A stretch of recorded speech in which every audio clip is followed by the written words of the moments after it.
Баршаңызға қайырлы күн, менің оқырмандарым. Менің каналыма қош келдіңіздер. Менің осы видеомды көріп отырсаңыздар, бұл сіздерге өте жылдам дайындалатын пирожкидің рецептісі, жұмыртқамен жасыл пияздан дайындалатын өте жылдам дайын болады. Егер де пирожки жасауға уақыттарыңыз болмай, немесе ерініп тұрсаңыздар, осы рецепт бойынша дайындап көріңіздер. Әрі кетсе 20-30 минутта дайын болатын, өте жылдам дайындалатын осындай жұмсақ пирожкидің рецептісін сіздермен бөліскелі отырмын. Менімен бірге видеоны соңына дейін көріңіздер, және де осы видеом ұнап жатса, менің рецептім бойынша жасап көріңіздер. Ұнап жатса комментарий қалдырып, менің каналыма тіркелуді ұмытпаңыздар. Енді біз осы пирожки жасау үшін ең алдымен осылай жарты литр айранымызды ыдысымызға құямыз. Ары қарай осылай 3 жұмыртқамызды қосып, тұзын және де ас содасын, қантын барлығын қосып жақсылап тұрып араластырамыз. Барлық ингредиенттердің мөлшерін мен описанияға жазып кетемін. Міне осылай жарты қасық содамызды қосамыз, қантымыз 1 шай қасық және де жарты қасықтай тұз қосамыз. Енді осылардың барлығын араластырамыз. Енді бұл айранның үстіне 2 ас қасықтай сұйық май қосыңыздар және араластырып, осы айранды біз шетке қоя тұрамыз. Ішіне салатын салмасын турап аламыз. Енді ол үшін бізге ішіне қосатын міне осындай жұмыртқа мен жасыл пиязымыз. Жұмыртқа мен жасыл пиязды өздеріңіздің қалауларыңыз бойынша қоса беріңіздер. Менде 6 жұмыртқа және де осындай 100 граммдай жасыл пияз. Егер де көп қосам десеңіздер, 8-7 жұмыртқа қоссаңыздар да болады. Осылай енді кәдімгідей салатқа турағандай осылай кубиктап жұмыртқамызды турап аламыз.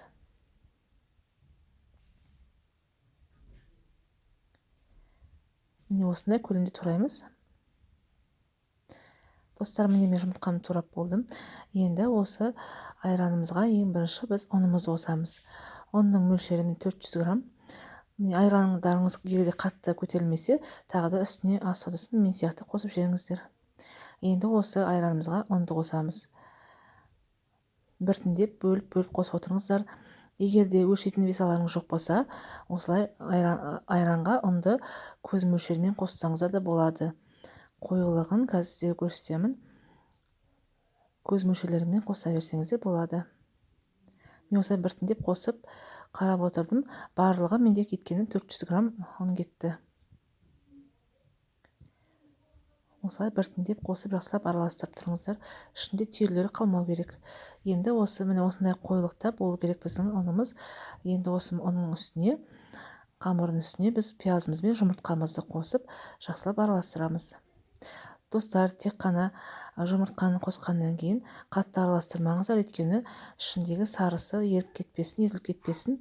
Сондықтан да біз тұзын барлығын бірінші қамырға салып дәмін көріп араластырамыз. Енді осының үстіне дәміне қарай мен қара бұрыш қостым. Ол өздеріңіздің қалауларыңыз бойынша қоссаңыздар да қоспасаңыздар да болады. Достар, міне біздің қамырымыз дайын. Енді қызып тұрған табамызға пирожкимізді пісіреміз. Бұл пирожки бір жағынан құймаққа да ұқсайды және де пирожкиге де ұқсайды. Дайындап көріңіздер. Қатты көп май құймаймыз, осындай аздап қана құямыз. Және де осылай қасықпен енді біз пирожкиміздің формасын келтіріп аламыз. Домалақ қылып істей берсеңіздер де болады. Мен осындай ұзынша пирожки секілді қылдырдым. Міне осылай қасықпен құйып, ары қарай барлық пирожкилерімізді, немесе құймақ десеңіздер де болады, осылай барлығын пісіріп аламыз. Өте жылдам дайындалады. Бар жоғы кеткені менде жарты сағат қана кетті. Және дәмі өте керемет болып шықты. Достар, егер де сіздерге ұнап жатса, сарымсақ қоссаңыздар болады. Сарымсақ мен бүгін қосқан жоқпын, бірақ қазір оны қаймақпен жаңағы жасыл ас көгімізге бірге қосып мен дайындайтын боламын. Оны қазір көрсететін боламын сіздерге видеоның аяқ жағында. Міне осылай барлық пирожкилерімізді формасын келтіріп, жақсылап пісіріп аламыз. Отты баяу отқа қойыңыздар, қатты от болмасын. Біздің ортасындағы салмасы бар, өйткені қалыңдау болғандықтан жақсылап пісу керек. Сондықтан да отты баяу отқа қойыңыздар. Орташа отқа қойсаңыздар болады. Майын қатты көп құймай, осылай мен сияқты аздау құйыңыздар.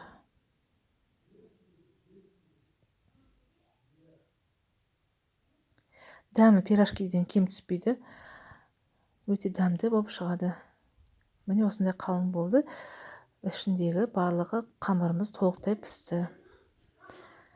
Міне менің соңғы пирожкилерім. Осылай баяу отта барлығы шып піскенше жақсылап пісіріп алдым. Дайындап көріңіздер достар, сіздерге ұнап жатса, мен өте қуанышты боламын. Астына комментарийға жазып қоюды ұмытпаңыздар. Міне менде осы 500 грамм айраннан осындай көлемде шықты. Барлық отбасымызға жетті. Балаларым барлығы сүйсініп жеді, өте ұнады барлығымызға. Достар, міне біздің пирожкилеріміз дайын болды. Ортасы барлығы толығымен пісті. Осындай қалың болса да жақсы пісті іші бәрі. Сіздерге ұнап жатса, дайындап көріңіздер. Міне осындай толығымен жұмсақ болып пісіп шықты. Достар, енді мен сізге айтқандай қаймақпен мен қаймақтың ішіне сарымсақ қосып, аскөгімізді қосып, осы пирожкилерімізді матырып жейтіндей немесе жағып жейтіндей соус десе де болады. Соны дайындап көрдіңіздер. Міне осындай қаймаққа істедім. Майонезбен істесеңіздер де болады. Немесе достар, сарымсағын пирожкидің ішіне қоссаңыздар, онда тек қана қаймақпен, осы аскөкпен ғана істесеңіздер болады. Мен сарымсақ қосқан жоқпын, сондықтан да осы қаймаққа қосып істедім. Өте дәмді болып шықты. Матырып жесеңіздер де өте керемет болып шығады.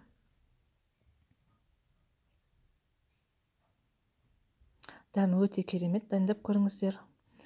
Достар, егер де сіздерге бүгінгі менің сіздерге ұсынған рецептім ұнап жатса, менің каналыма тіркеліп, лайк басып, комментарий жазуды ұмытпаңыздар. Өте қуанышты боламын. Видеоның соңына дейін менімен бірге болғандарыңыз үшін рахмет. Алда тағы да сіздерге ұнайтын видеолар салып тұруға тырысамын. Менің каналымды ашып қарап, менің басқа да видеоларымды көріп отырыңыздар. Және де видеоның астында қоңыраушаны басып қойыңыздар. Менің видеоларымды жіберіп алмаңыздар. Сау болыңыздар.